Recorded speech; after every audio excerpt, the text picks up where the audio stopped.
Suku hospital থেকে আসবার পর মুই সুকুর খবর নেও যে সুকু সাপটা যে ঠকাইছে কেন বিষ। সুকু কচ্ছে যে বিষ নাই এক ফোটাও, খালি একটাই বিষ, ওটা হচ্ছে শিউয়ের। কারণ মোক শিউ দেওয়ানটা দিয়া দিছে, না হলেও 10-12টা। ওইটানে বিষটা আসে হাতখানের।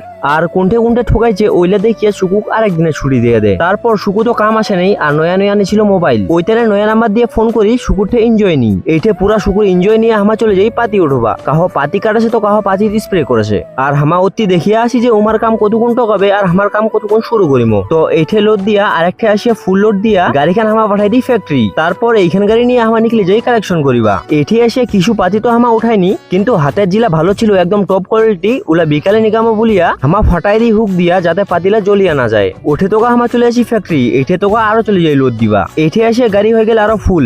ওইখানে আরেকবার ফ্যাক্টরি খালি করিয়া নিকলে যাই পাতি উঠো। এঠে উঠা হয়ে গেলে গাড়ি ফ্যাক্টরি পাঠাই দিয়া মই চলে আসো এত্তি বলতে আমার বাড়ির পশ্চিম পাখে। কোনো লোকজন নহে না, তো ওইখানে মই এত্তি ভয়ে জোগাড় করিবা আসু।